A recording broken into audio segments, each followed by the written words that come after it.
রান্না করার জন্য তরকারি আনতে বলছিলাম। তরকারিটা সবজিটা ফুরাই গেছে, দেখি কি কি সবজি নিয়ে আসছে। তাই তো এখানে ছিল, দেখেন কি ভুট্টা মারা বড় একটা পাতাকপি নিয়ে আসে। এটা মনে আমি 4 দিনে খেয়ে শেষ করতে পারতাম না, এত বড় দিয়ে গেছে। এই মূলাটা কিন্তু আগের ছিল, আগে রান্না করছিলাম, রান্না করে মূলাটা এখানে রেখে দিয়েছিলাম, রান্না হয়নি গরম। এই তো দাঁড়া, অনেকদিন পরে কিন্তু দাঁড়া নিয়ে আসছে। তাছাড়া এটা রান্না করবো তো দাঁড়াগুলো। আর এটার মধ্যে ছিল সিম, সিম তো যাই হোক, এগুলো নিয়ে আসছে। কাইটা কুটা পরে রান্না করবো, আপনাদের সাথে শেয়ার করবো।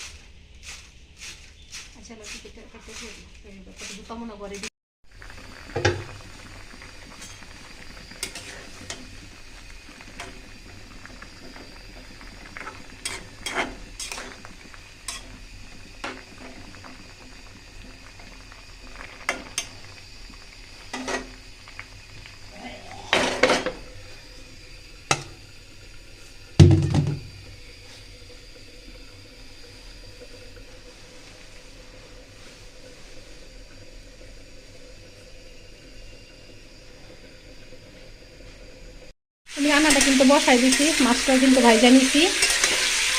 এই তো দাঁড়াটা দিয়ে দিলাম। তো দাঁড়ার আলু কিন্তু সুন্দর মতো আমি একসাথে কষাই নিব। তো এইখানে যে মশলা, হলুদের ফাঁকি, মরিচের ফাঁকি, ধনিয়ার ফাঁকি, আদা রসুন লবণ একসাথে আমি দিয়ে দিলাম। ভালো করে আমি কষাই নেব।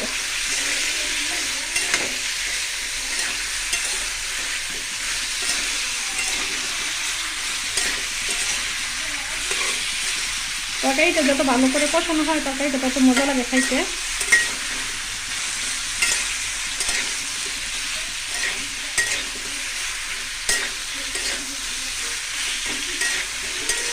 আমি একটু ডাইকা দিব যাতে সুন্দর মতো মশলাগুলো কষা যায়।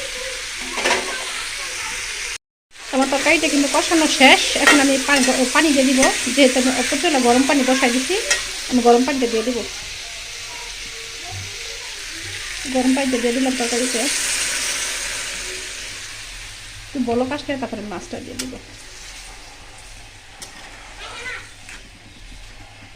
ভালো করে একটু বলক আসে নিক।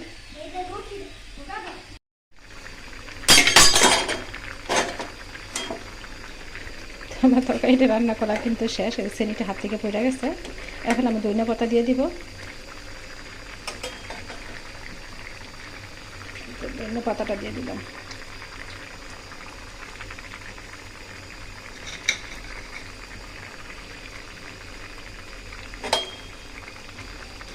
ধনিয়া পাতাটা দিয়ে দিলাম। তরকারিটা বেশিক্ষণ জাল করবো না, নামাই নিব।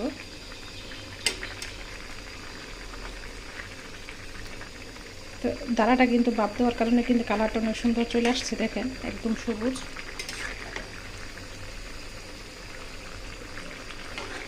আমি দাঁড়া তরকারি এইভাবেই রান্না করি, সবসময় বাদ দিয়ে নিই।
বাহান্ন।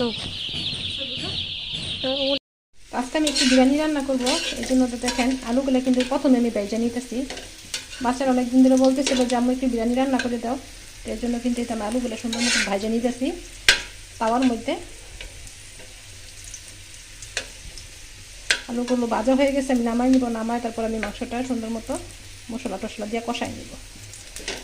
নামাই নিই। ভালো করে কিন্তু এই পেঁয়াজগুলো কিন্তু ভাজতে নিতেছি। আর এখানে একটু লবণ, তারপরে দারচিনি, এলাচ যা যা লাগে এগুলো দিয়ে দিব আমি এখন। তো এখানে আছে আদা রসুন বাটা আছে, তারপরে মশলা যত প্রকার মশলা আছে এগুলো বাইটে নিয়েছি আমি, ফ্রিজে ছিল মরিচের ফাঁকি। তারপরে এখানে যে বিরিয়ানির যে প্যাকেটের মশলাটা এটা আমি একসাথে দিয়ে দিব। একসাথে দিয়ে তারপর আমি রাড়া দিয়ে আপনাদের দেখাইতেছি। মশলাটা কিন্তু আমি দিয়ে দিছি।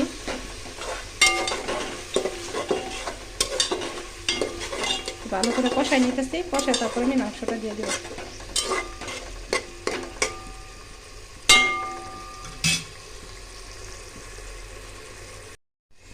তো মাংসটা কিন্তু আমি দিয়ে দিলাম।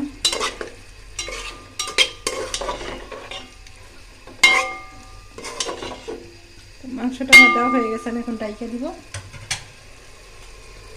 ডাকনা দিয়ে ডাইকা দিই, এটা ভালো করে কষলে। তো এই তো আমার মাংসটা কিন্তু ভালো করে আমি কষাই নিয়েছি। তো এইখানে কিন্তু আমি যে মরিচ দিয়ে দিচ্ছি, যেহেতু কাঁচা মরিচটা নাই, বোট মরিচ ছিল গাছের, ওইটাই দিয়ে দিচ্ছি। আর কিছু মটরশুঁটি দিয়ে দিচ্ছি।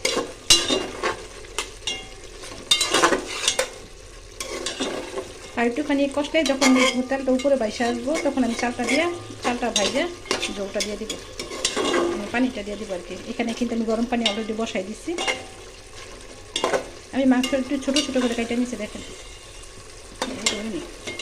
এটা ছোটো ছোটো করে মাংস কিন্তু কেটে নিচ্ছি।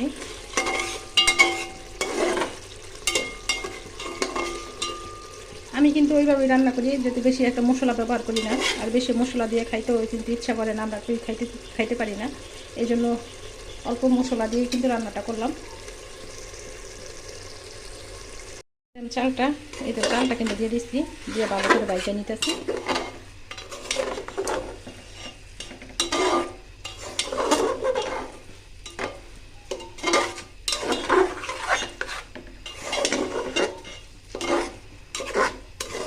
ভালো করে ভাজা সুন্দর মতো।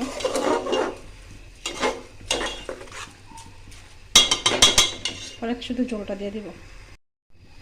আমি এখানে ঝোলটাও দিয়ে দিলাম।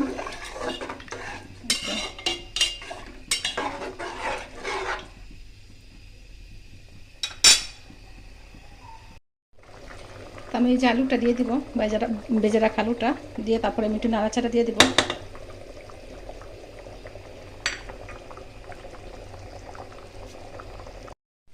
আমার রান্নাটা কিন্তু কমপ্লিট। এখন আমি দমে দিয়ে দিব। একটু নরম হয়ে গেছে, মনে হয় পানিটা একটু বেশি হয়ে গেছে, হালকা একটু নরম হয়ে গেছে, তো ঠিক হয়ে যাবে মনে হয়। এই তো আমার বিরিয়ানিটা। এখন আমি ঢিম করে তারপরে বসায় রাখবো, বন্ধ করে দেবো চুলাটা, বন্ধ করে তারপরে বসায় রাখবো। এই হলো আজকে আমার বিরিয়ানি।